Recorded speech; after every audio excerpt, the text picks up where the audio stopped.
এই জন্য স্বার্থপর এই দুনিয়া, বড় স্বার্থপর। হয় কারো জন্য থামে না, কারো কথা অপেক্ষা করে না। চলতে তোমার কথা কেউ মনে রাখবে না। তুমি যদি নষ্ট হয়ে যাও, তুমি যদি কবরে আযাব হয়, তোমার যদি জাহান্নামের আগুন তোমারে পুড়তে হয়, আল্লাহর কসম বন্ধু, তোমার পতন তুমি করে দিলা, নিজেরে নষ্ট তুমি করে দিলা। শেষ পর্যন্ত দেখবা কেউ তোমার কথা মনে রাখবে না। এই পৃথিবী ধোঁকা। চলো এই জন্য আল্লাহর দিকে ফিরে আসি। ইল্লা মান তাবা ওয়া আমানা ওয়া আমিলা সালিহান। আল্লাহ বলে যে গুনাহ ছেড়ে দিয়ে তওবা করলো, আমি আল্লাহকে বিশ্বাস করলো এবং পুনরায় আবার নেক আমল শুরু করে দিল, ফাউলাইকা ইয়াদখুলুনাল জান্নাহ, আমি আল্লাহ ওয়াদা দিলাম, আমি আল্লাহ তাদেরকে জান্নাতেই ঢুকায়া দেব। ওয়ালা ইউজলামুনা শাইআ, কোনো জুলুম করা হবে না এক বিন্দু। অর্থাৎ পেছনের গুনার জন্য আমি লজ্জা দেব না, বরং তওবা করার কারণে, ফিরে আসার কারণে, নতুন করে আবার নামাজ সেজদা বন্দিগি পাক পবিত্র জীবন চলার কারণে এখন থেকে নিয়ে বাকি জিন্দেগির আমলের বরকতে জান্নাত দিয়ে দেব। এই জন্য প্রিয় সন্তান, প্রিয় কিশোর, নওজোয়ান, যুবক, চলো ইনশাআল্লাহ বদলাইবার সিদ্ধান্ত নেই।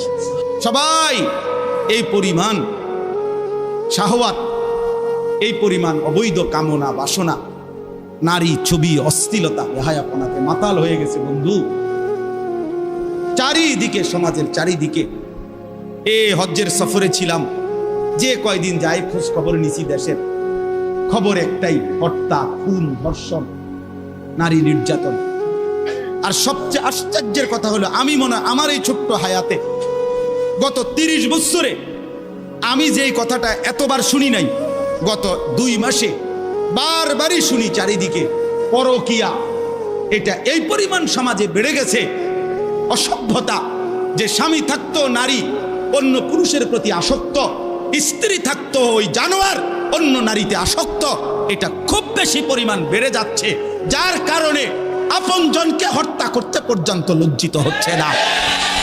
এর চাইতে বড় আশ্চর্য, আশ্চর্য বাংলাদেশে এর চাইতে বড়, এর চাইতে দুর্ধর্ষ হত্যার ঘটনাও 2 দিনে কি হয়ে যায় খবর বোঝা যায়। কিন্তু এখানে কেন বোঝা যাচ্ছে না? বোঝা যাচ্ছে এটা স্পষ্ট, আপনজনের এটা ধামাচাপা দেওয়ার জন্য সব রকমের প্রসেসিং করা হচ্ছে, সব প্রসেসিং করা হচ্ছে। অসহায় ইমাম মুয়াজ্জিনকে বেইজ্জতি কেউ করতে পারে নাই, কোন আলেমে দ্বীন ইনশাআল্লাহ বেইজ্জতি হবেও না ইনশাআল্লাহ। মনে রেখে, মনে রেখে, গতকালকে রাত্রেও আমাদের কুমিল্লায় গত 3 মাস আগে একজন আলেমে দ্বীনকে একজন প্রিন্সিপাল বেইজ্জতি করছিল, অপমান করে সামান্য অজুহাতে মসজিদ থেকে বিদায় করে দিছিল। ওই কলেজের ছেলেরা গতকালকে রাত্রে ওই মসজিদের ভিতরে ঢুকাইয়া 9 ঘন্টা আটকাইয়া তারে, তার হাতে ছাত্রদের উপস্থিতিতে তারে পদত্যাগ পত্র দিয়া ঘাট ধরে কলেজ থেকে বের করে দিছে। আল্লাহ তাআলা বেইজ্জতি করে দেখায় দিছে। ছাত্ররা বলছে, স্যার সই দেন, আপনারে 50 টাকা দিব। মানে 50 টাকা, 100 টাকার লোভ সামলাইতে পারেন নাই, নেন পদত্যাগ পত্র, সই দেন।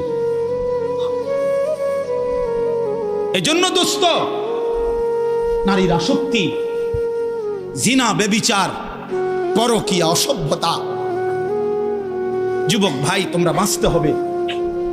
নওজোয়ান, আল্লাহ যদি হায়াত দেয় তোমরে, আগামী সময়টা তোমরা তো পৃথিবীতে থাকতে হবে।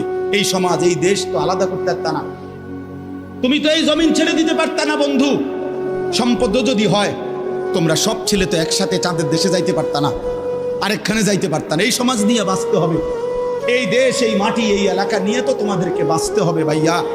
তাহলে এই সমাজ যদি তোমরা এভাবে নষ্ট করে দাও, তোমরা যদি সবাই বেনামাজি হয়ে যাও, নারী ছবি, মোবাইলের অশ্লীল দৃশ্য ছাড়া যদি তোমাদের রাত না কাটে, দিন না কাটে, আগামী 20 বছর তোমরা সমাজ, তোমার অঞ্চল, তোমার ঘর পরিবার নিরাপদ থাকবে কেমনে? বাঁচবা কেমনে? চলবা কেমনে? চলবা কেমনে বলো ভাইয়া?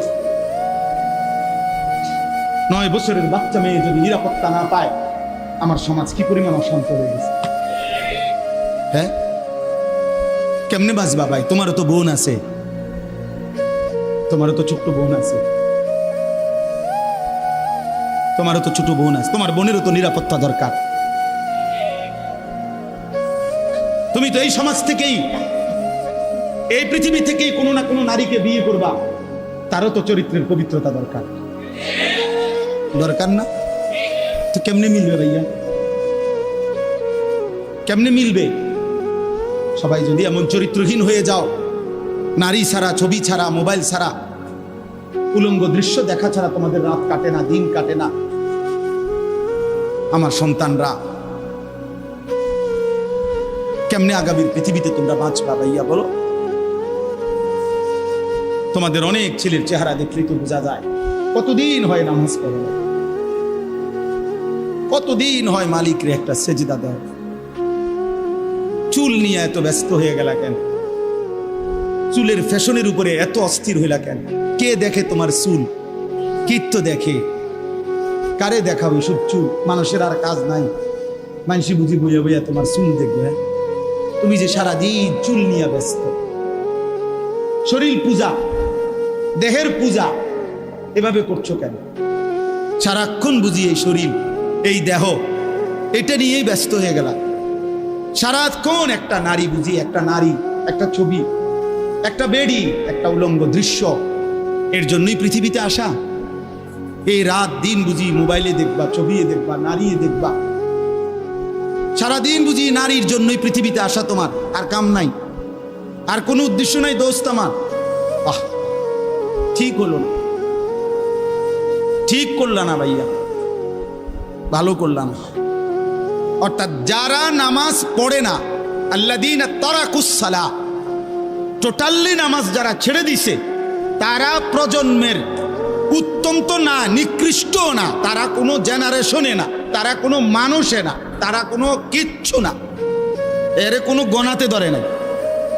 ওই প্রথমেই বাদ গণাত ধরছে, অরে নিকৃষ্ট হিসেবে বলতে চাইছে আল্লাহ এখানে যারা তাদের নামাজকে নষ্ট করে দেয়। তাফসীরের মধ্যে লিখছে নামাজ নষ্ট করে দেয় মানে কি? এক নাম্বার, যে ব্যক্তি নামাজকে যথাসময়ে আদায় করে না, ইউআখিরুনাস সালাহ, তাখির করে, নামাজ সবসময় দেরিতে পড়ে। নামাজ সবসময় কখন পড়ে? দেরিতে পড়ে। আল্লাহ তাআলা বলেন ওরা ওই সমাজের নিকৃষ্ট মানুষ।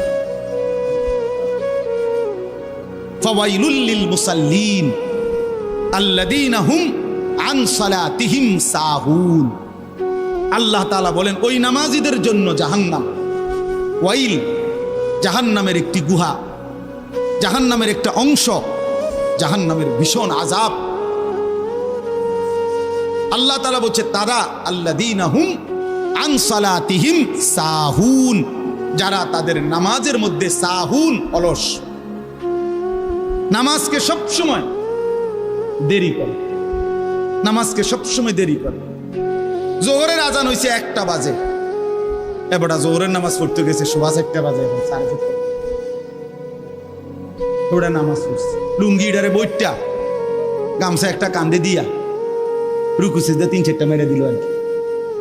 এটা নামাজ হইল আর কি করতাম হুজুর, সময় কুলাইতারি না, কিরছেন আপনি ঘাস কাটছে, এতক্ষণ গরু গোসল করাইছে, গরু গোসল করাইছে। গরু গোসল করানোটা খুব দামি দরকারি বিষয়। নামাজকে এরকম প্রতিনিয়ত যে বিলম্ব করে আল্লাহ তাআলার কোরআনের ভাষায় তারা নিকৃষ্ট মানুষ,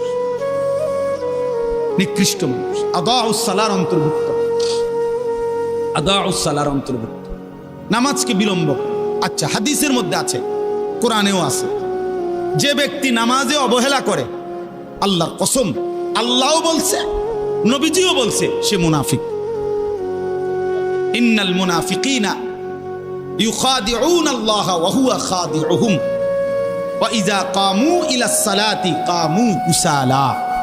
কোরআন শরীফে আল্লাহ মুনাফিকের 1 নম্বর পরিচয় বলছে, মুনাফিক সে যে নামাজ পড়ে অলস ভাবে। নামাজ পড়ে কিভাবে? তাহলে নামাজ যে পড়ে না তার ব্যাপারে বলেন, কথা বলেন না কেন? তার তারে মুনাফিকও বলে নাই, তুই কোনো মানুষে না বেটা, তুই কোনো কাতারে নাই, তোর কোনো আলোচনাই নাই। আলোচনা ওই ব্যক্তিরে যে নামাজ পড়ে অলস হয়, খামখেয়ালি করে, দাঁড়াইবার কথা দুই পায়ে, দাঁড়াইছে এক পায়ে, বুঝলেন? অলস নামাজের। রাসূলুল্লাহ সাল্লাল্লাহু আলাইহি সাল্লাম বলছেন, তিলকা সালাতুল মুনাফিক, ওই নামাজ মুনাফিকের নামাজ। ইয়ারকুবু হাত্তা তাগরুবা শামস, আসরের নামাজ না পড়ে যে অপেক্ষা করতেছে, অন্য কাজে ব্যস্ত আছে, এরই মধ্যে সূর্য ডুবে যাচ্ছে, সূর্য ডুবার কাছাকাছি। হাত্তা কানাত বাইনা কারনাই শয়তান, সূর্য ডুবার সময় শয়তান তার দুই শিং সূর্যের পাশে বাড়াইয়া দেয়। আল্লাহ নবী সাল্লাল্লাহু আলাইহি সাল্লাম বলেন, কামা ফানাক্কারা আরবাআন, সূর্য ডুবে যায়, এই সময় ওই আসরের নামাজের জন্য দাঁড়াইয়া 4 রাকাতে যেন 4টা ঠুক্কর মারছে।